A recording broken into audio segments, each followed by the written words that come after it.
Hello students, chemistry in everyday life में आगे continue करते हैं एंटीबायोटिक्स को अभी हम सुपर क्विकली रिवाइज करने वाले हैं और मैं आपको इसके एग्जांपल्स के लिए कुछ ट्रिक्स भी दूंगी। सबसे पहले डिस्कस करते हैं इसकी डिस्कवरी पे क्वेश्चंस तो नॉर्मली नहीं आते हैं नीट में, बट जो इनके ड्रग्स हैं, जो ड्रग्स यूज्ड हैं, जो एंटीबायोटिक्स के नेम्स हैं वो बोल्ड लेटर्स में हैं एंड एनसीईआरटी में अगर कुछ भी बोल्ड लेटर्स में है तो वो इम्पॉर्टेंट है। ठीक है, तो यू शुड नो इट। तो डिस्कवरी स्टार्ट हुई थी, पॉल एलरिश ने सबसे पहले डिस्कवर किया था सिफिलिस डिजीज का ड्रग। सिफिलिस डिजीज के ट्रीटमेंट के लिए उन्होंने एंटीबायोटिक डिस्कवर की थी एंड ही कॉल्ड इट सलवर्सन। ठीक है, इट वॉज आर्सेनिक बेस्ड। ठीक है, ये आर्सेनिक बेस्ड थी, ये भी आपको पता होना चाहिए। एंड मेजर ब्रेक थ्रू आया था एंटीबायोटिक्स की डिस्कवरी में, मेजर रिवोल्यूशन आया था बाय अलेक्जेंडर फ्लेमिंग, जिन्होंने डिस्कवर की थी पेनिसिलिन। ओके, अब जहाँ से क्वेश्चंस आते हैं नीट प्रीवियस ईयर पेपर्स में, जहाँ से क्वेश्चंस आए हैं दैट इज एंटीबायोटिक्स के टाइप्स एंड इट्स क्लासिफिकेशन। तो एंटीबायोटिक्स के टाइप्स को पहले देखते हैं। एंटीबायोटिक्स जो है वो 2 टाइप्स की होती हैं, one is bacteriostatic, another is bactericidal. तो बैक्टीरियोस्टैटिक कौन से होते हैं? बैक्टीरियोस्टैटिक का मतलब होता है वो एंटीबायोटिक्स जो कि बैक्टीरिया की ग्रोथ को रोकते हैं। ठीक है, they inhibit the growth. Static word से आप याद रख सकते हैं स्टॉप। ठीक है, they stop the growth of bacteria. So bacteria की ग्रोथ को वो इनहिबिट करते हैं। इसमें एग्जाम्पल्स हैं हमारे पास टेट्रासाइक्लिन, एरिथ्रोमाइसिन एंड क्लोरामफेनिकोल। तो मैं आपको बैक्टीरियोस्टैटिक के एंटीबायोटिक्स के लिए ट्रिक देने वाली हूँ और इनके अलावा जो ऑप्शंस होंगे वो बैक्टीरिसाइडल के होंगे। ठीक है, तो इनके लिए ट्रिक क्या है अब हम वो डिस्कस करते हैं। देखो, हमें ये सोचना है कि हमारे पास ये एंटीबायोटिक्स हैं और हमने इन एंटीबायोटिक्स को एक टास्क दिया कि जाके इन बैक्टीरिया को मारो, बट वो मरे नहीं। ठीक है, वो घायल हो गए। इन्होंने कोशिश की कि वो मारें बट वो घायल हो गए। तो इन्होंने हमसे कहा कि हमने बैक्टीरिया को टिका दिया है। क्या कर दिया है? हमने बैक्टीरिया को टिका दिया है। तो ये थोड़ी सी फनी ट्रिक है जिससे आपको याद भी रहेगा। तो बैक्टीरिया जो है वो टिक गए, बैक्टीरिया जो है वो टिक गए, मतलब उनकी ग्रोथ जो है वो स्टॉप हो गई। ठीक है, तो टिक गए वाले ऑप्शन जो है TEC, टिक गए वाले ऑप्शन जो है वो बैक्टीरियोस्टैटिक हैं। T से टेट्रासाइक्लिन, E से एरिथ्रोमाइसिन एंड C से क्लोरामफेनिकोल। तो ये आपके पास क्वेश्चन फॉर्म में कैसे आता है? क्वेश्चन ऐसे आया था नीट का कि which of the following antibiotics is bacteriostatic. ठीक है, तो बैक्टीरियोस्टैटिक हमें ढूंढनी थी, तो बाकी सारे ऑप्शन जो हैं वो यहीं से होंगे ऑब्वियसली, और एक आध हमारा ऑप्शन यहाँ से था। ठीक है, तो अब आपको याद रहेगा कि कौन से बैक्टीरियोस्टैटिक हैं जो कि टिक गए थे, जिन्होंने बैक्टीरिया को टिका दिया था, मतलब टिक गए थे। तो TEC वाले। ठीक है, तो यहाँ से आपको ये याद रहेंगे। नेक्स्ट जहाँ से क्वेश्चन आते हैं दैट इज एंटीबायोटिक्स का क्लासिफिकेशन। तो एंटीबायोटिक्स जो है वो 3 कैटेगरीज में क्लासिफाइड हैं। One is broad spectrum antibiotic, another is narrow spectrum and third is limited spectrum. तो ब्रॉड स्पेक्ट्रम का क्या मतलब होता है? ब्रॉड मतलब क्या होता है? वाइड, बहुत फैला हुआ। तो ये ऐसी एंटीबायोटिक्स हैं जो कि बहुत सारे बैक्टीरिया के अगेंस्ट काम करती हैं, मतलब ये many gram positive and gram negative bacteria के अगेंस्ट काम करेंगी। तो ये बहुत सारे बैक्टीरिया, बहुत सारे कवर कर रहे हैं, मतलब ब्रॉड हो गया। ठीक है, ब्रॉड और वाइड स्पेक्ट्रम करके भी आपका आ सकता है।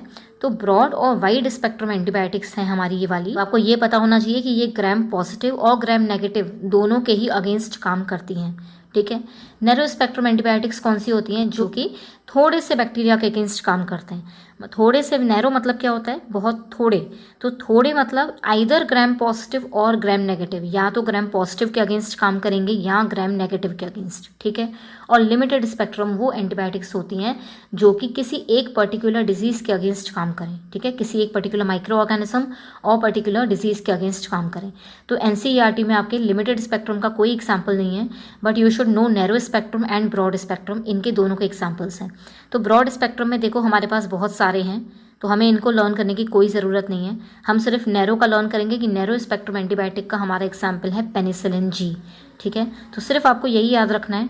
ठीक है, क्वेश्चन भी यहीं से आया था कि which of the following is a narrow spectrum antibiotic, तो हमें सिर्फ पेनिसिलिन G को याद रखना है, that is the correct answer. ठीक है, बाकी जो भी आपके पास ऑप्शन होंगे आपको याद रखना है कि वो सारे ब्रॉड स्पेक्ट्रम एंटीबायोटिक हैं। ठीक है, एक और क्वेश्चन आया था क्लासिफिकेशन से, that question was about chloramphenicol. Question ये आया था कि which of the following statements is incorrect about chloramphenicol. तो एक तो बात ये याद रखना कि जब भी क्वेश्चन आता है तो आप ध्यान से पढ़ो, क्वेश्चन को केयरफुली रीड करो कि वो इनकरेक्ट बोल रहा है, करेक्ट बोल रहा है, फॉल्स स्टेटमेंट बोल रहा है, उसको हमेशा अंडरलाइन कर लेना। कीवर्ड्स को हमेशा अंडरलाइन कर लेना सो दैट आपको याद रहे कि क्या पूछा जा रहा है। ठीक है, सो केयरफुली रीड द क्वेश्चन। अब उसमें ऑप्शन क्या थे? क्लोरामफेनिकोल के बारे में इनकरेक्ट स्टेटमेंट निकालना था, और ऑप्शन क्या थे कि फर्स्ट ऑप्शन था कि it is a broad spectrum antibiotic, तो ये तो करेक्ट है, ठीक है, हमें इनकरेक्ट निकालना है, it is correct. Second option था कि it is not a narrow spectrum antibiotic, तो ये भी करेक्ट है, ठीक है। थर्ड ऑप्शन था कि it is effective against gram positive and gram negative bacteria, ठीक है, तो ये भी करेक्ट है। And fourth option was it is effective only for gram positive bacteria. तो हमें ये भी पता होना चाहिए कि ब्रॉड स्पेक्ट्रम कौन से हैं एंड नैरो स्पेक्ट्रम कौन से, ठीक है। तो आप समझ गए होंगे कि करेक्ट आंसर क्या था वहाँ पे। So you should know this. Broad सिर्फ मतलब याद रखना है, ब्रॉड मतलब बहुत फैला हुआ, मतलब सबको कवर करेगा। नैरो मतलब कम, तो ये आइदर ग्राम पॉजिटिव और ग्राम नेगेटिव को कवर करेगा, right. So very easy to remember now. एक लास्ट थिंग जो आपके में दी हुई है about antibiotics, that is cancer का ड्रग, ठीक है। इसको भी हम ट्रिक से लर्न करेंगे। कैंसर के ड्रग का फर्स्टली तो एक स्टेटमेंट ये दी हुई है कि ये जो ड्रग है, ये जो एंटीबायोटिक है, it is effective only against certain types of cancer, ठीक है, कुछ ही टाइप्स के कैंसर के लिए इफेक्टिव है, ठीक है। And that drug, that antibiotic name is dysidazirine, DYSI, dysidazirine. अब हम इसकी ट्रिक डिस्कस करते हैं कि हमें नाम कैसे याद रहेगा। तो हमारे डॉक्टर्स जब इस ड्रग को देते हैं तो वो डाउटफुल फील करते हैं ये एंटीबायोटिक काम करेगी कि नहीं। क्यों? क्योंकि ये सिर्फ सर्टेन टाइप्स ऑफ कैंसर के लिए ही काम करती है, ठीक है।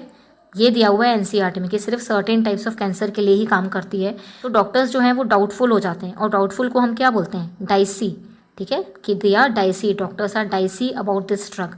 तो वो डाइसी हैं, तो इसका नेम भी डाइसी है, डाइसीडेजिरिन, ठीक है। So hope this will help you to learn about antibiotics, और ये वीडियो आपको एग्जाम में ज़रूर हेल्प करेगी। तो अगर ये वीडियो आपको यूजफुल लगी, do hit the like button, share with your friends, and please let me know in the comment section. So I will come soon with more such tricks. Stay tuned and thank you so much for watching.